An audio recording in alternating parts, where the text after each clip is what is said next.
الرحمن الرحیم نحمده ونصلی علی رسولہ الکریم اللہم انک خلاق عظیم انک سمیع علیم انک غفور رحیم انک رب العرش العظیم صلی اللہ علی النبی الامی الکریم وعلی آلہ واصحابہ وبارک وسلم نحمده ونصلی علی رسولہ الکریم۔ قابل احترام بھائیوں، دوستوں اور بزرگوں، آج جب میں بات کرنے سے پہلے گھر سے آ رہا تھا تو میرے دماغ میں ایک بات گھوم رہی تھی جو آج سے تقریباً 18 سال پہلے کی ہے۔ اور مجھے یاد ہے کہ میں پہلی دفعہ اللہ کے راستے میں نکلا، لمبے لمبے میرے بال تھے، جینز ٹی شرٹ میں نے پہنی ہوئی تھی، مسجد میں جا کے بیٹھا، اور اس وقت عشاء کے بعد کا ٹائم تھا، مسجد میں کوئی تھا نہیں، لوگ جا چکے تھے، اکا دکا لوگ تھے۔ تو ایسے میں نے قرآن پکڑا، قرآن پکڑ کے میں نے کھولا بڑے عرصے بعد، تو جن آیتوں پر میری نظر پڑی، قرآن کھولا تو 18واں پارہ کھل گیا، اور جن آیتوں پر میری نظر پڑی اس میں سے پہلی آیت تھی قد افلح المؤمنون، اور نیچے اس کے معنی لکھے ہوئے تھے بالتحقیق کامیاب ہو گئے مومنین۔ تو میں اس کو دیکھتا رہا، اس آیت کو دیکھ کے آگے میرے سے پڑھا نہیں گیا، مجھے خیال آیا کہ کامیاب ہو گئے مومنین۔ تو کامیابی تو میرے نزدیک اس وقت کوئی اور چیز تھی۔ اس وقت میرے نزدیک کامیابی تھی پیسے کا ہونا، شہرت کا ہونا، نام کا ہونا، مال کا ہونا، لوگوں میں جانا، پہچانا، جانا، یہ میرے نزدیک کامیابی تھی۔ لیکن مجھے اس بات کا بھی احساس تھا کہ یہ اللہ کا کلام ہے، اور کچھ تھوڑا بہت میرا وقت کیونکہ لگ چکا تھا تو مجھے اس بات کا احساس ہو گیا تھا کہ اصل کامیابی تو وہ ہے جو اللہ کے ہاں کامیابی ہے، اصل کامیابی وہ نہیں ہے جس کو میں کامیابی کہوں۔ یہ بات بھی ذرا سمجھنے کی ہے۔ اللہ جس کو کہے وہ کامیاب ہے، اس کی کیا وجہ ہے؟ اس کی وجہ ایسے سمجھاتے ہیں علماء کرام، یہ جتنی کائنات ہے نا جو ہمیں آپ کو نظر آتی ہے، یہ ساری کی ساری اللہ نے انسان کے لیے بنائی ہے، اور انسان کو اللہ نے اپنے لیے بنایا ہے۔ اب اس کائنات میں جو چیز میری ضرورت کی ہے وہ میرے لیے جتنی ضروری ہے نا، اس کی اتنی ہی اونچی قیمت ہے۔ اگر گاڑی انسان کی ضروریات کو پورا کرتی ہے تو اس گاڑی کی قیمت ہے، اور وہ قیمت کس نے لگائی ہے؟ انسانوں نے۔ کیوں؟ کیونکہ گاڑی انسان کی ضروریات کو پورا کرنے کے لیے ہے، انسان گاڑی کے لیے نہیں بنایا گیا، گاڑی انسان کے لیے بنائی گئی ہے۔ تو یہ گاڑی جب تک اس کی ضروریات کو پورا کر رہی ہے اس وقت تک اس کی قیمت ہے۔ جس دن یہ انسان کی ضروریات کو پورا کرنا بند کر دے گی اور اس کی جگہ کوئی اور چیز اس سے بہتر ضرورت پورا کرے گی تو یہ سڑک پہ چلنے والی تمام گاڑیاں لوہے کے بھاؤ بکیں گی، یہ اپنی قیمت چھوڑ دیں گی۔ کیوں؟ اب انسان کے ہیں ان کی کوئی قیمت نہیں۔ تو یہ جتنی کائنات ہے اس کی ہر چیز کو اللہ نے انسان کے لیے بنایا ہے۔ پھل، سبزیاں، یہ بہتے جھرنے، یہ دریا، یہ ہوائیں، یہ بدلتے موسم، یہ سب انسان کے لیے ہے، اس کو سکھ پہنچانے کے لیے ہے۔ اور اس کائنات میں جو کچھ ہے وہ جتنی انسان کی ضرورت کو پورا کر رہا ہے اتنا ہی قیمتی ہے، اور جو انسان کی ضرورت کو پورا نہیں کر رہا وہ اتنا ہی بے قیمت ہے۔ کیوں؟ کائنات انسان کے لیے بنی ہے۔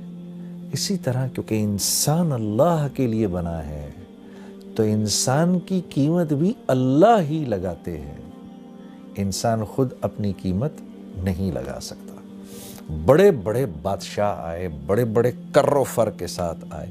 فرعون نے تو اپنے آپ کو آ کر کہا انا ربکم الاعلی، میں تو بہت بڑا رب ہوں، کہتا پھرے، کیونکہ اللہ کے ہاں بے قیمت ہے تو دنیا سے تو مرنے سے پہلے ہی اللہ نے اس کو بے قیمت کر دیا، اور مارنے کے بعد اللہ نے اس کو پرزرو کر دیا اور آنے والی نسلوں کے لیے عبرت کا نشان بنا دیا۔ کیوں؟ کیونکہ یہ اللہ کے ہاں بے قیمت تھا، اب یہ قیامت تک بے قیمت رہے گا۔ کوئی اپنے آپ کو کچھ بھی سمجھتا پھرے، جو اللہ کے ہاں قیمتی ہے وہ دراصل قیمتی ہے۔ کیوں؟ کیونکہ انسان بنا اللہ کے لیے ہے۔ وَمَا خَلَقْتُ الْجِنَّ وَالْإِنسَ إِلَّا لِيَعْبُدُونَ، ہم نے جن و انس کو بنایا ہی اس لیے ہے کہ یہ ہمارے بن کے رہیں۔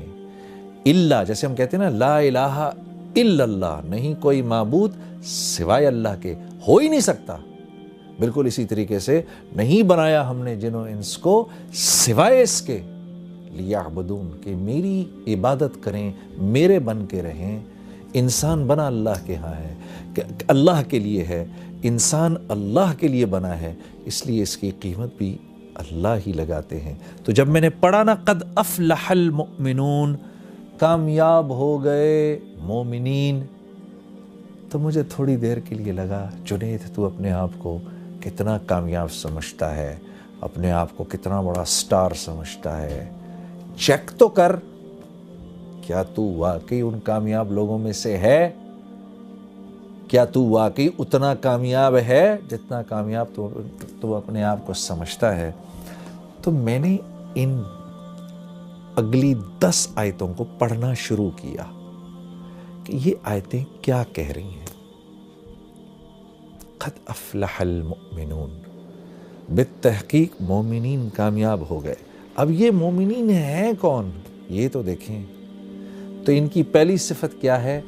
الذین هم فی صلاتہم خاشعون، جب نماز میں کھڑے ہوتے ہیں، اللہ اکبر، جب نماز میں کھڑے ہوتے ہیں تو ساری کائنات کو بھول جاتے ہیں۔ جب کہتے ہیں نا اللہ اکبر، علماء کرام فرماتے ہیں جب ہم یوں کرتے ہیں نا اللہ اکبر، تو ہم دراصل پوری ہمارے کرنے کا مطلب یہ ہوتا ہے اللہ کا جتنا ما سوا ہے اب چلا جائے پیچھے، ہمارا اس سے فی الحال کوئی واسطہ نہیں، کیونکہ ہم بادشاہوں کے بادشاہ، ہم اپنے خالق، اپنے مالک، اپنے اس رب کے سامنے کھڑے ہونے لگے ہیں جو وحدہ لا شریک ہے، جو واحد ہی نہیں ہے، وہ احد ہے۔ واحد ایک کو کہتے ہیں، احد اس کو کہتے ہیں جو ایک بھی ہو اور جس جیسا دوسرا ہو ہی نہیں سکتا۔ اس لیے اللہ رب العزت نے ہمارے نبی صلی اللہ علیہ وسلم سے فرمایا، میرے نبی یہ آپ سے پوچھتے ہیں آپ کا رب کیا ہے، کون ہے؟ آپ فرمائیے قل هو اللہ احد۔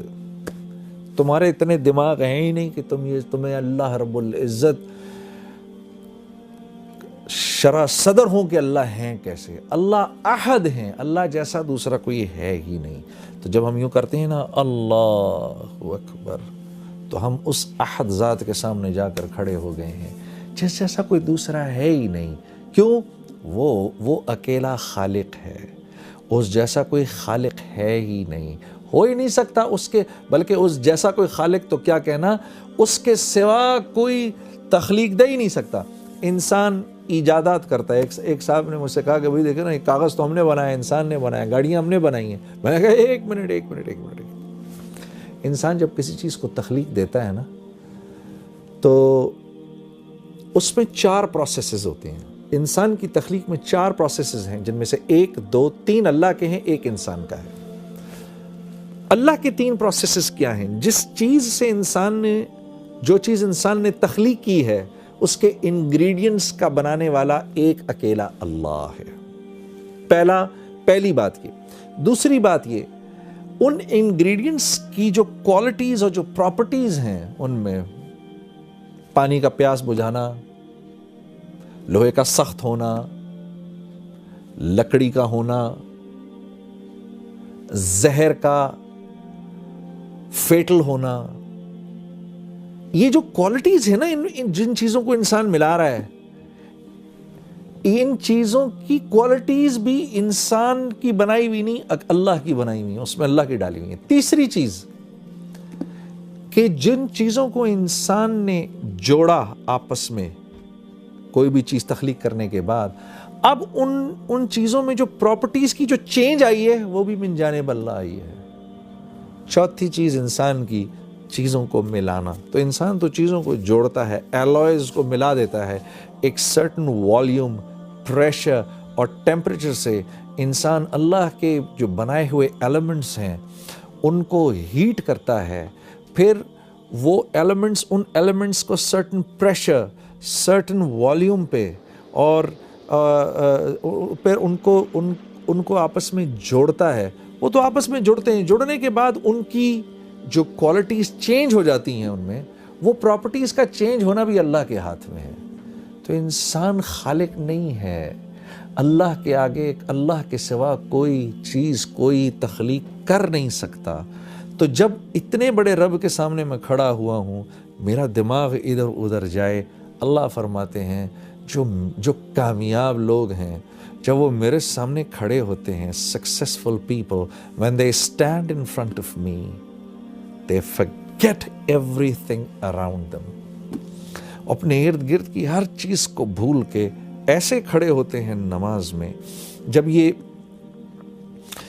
اس علماء کرام فرماتے ہیں جب یہ آیت اتری تو اللہ کے نبی صلی اللہ علیہ وسلم، یہ تو عربی زبان میں تھی، صحابہ کرام کے پوچھنے پر جب آپ نے صحابہ کو سمجھایا کہ اس سے مراد کیا ہے، ہاتھ باندھ کے، نظر نیچی، دل کا پیالہ خالی، اس میں سوائے اللہ کی محبت کے کچھ نہ ہو، نماز پڑھنے کو دل کر رہا ہو، ایک بڑے بادشاہ کے سامنے کھڑے ہونے کی کیفیت ہو، خالق و مالک اپنے محسن کے سامنے کھڑے ہونے کی ایک کیفیت ہو، اس کیفیت سے کھڑا ہونا خشوع خضوع ہے۔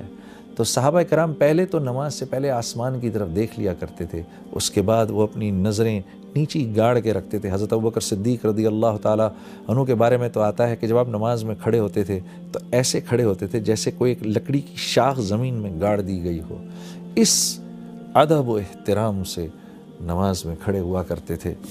تو الذین هم فی صلاتہم خاشعون، صحابہ کرام کا یہ شعار تھا۔ اس کے بعد کہ جیسے اللہ کے نبی صلی اللہ علیہ وسلم فرماتے تھے نا کہ میری آنکھوں کی ٹھنڈک نماز میں ہے، تو صحابہ کرام بھی اپنے دل کے پیالے کو خالی کر کے نماز میں کھڑے ہوا کرتے تھے۔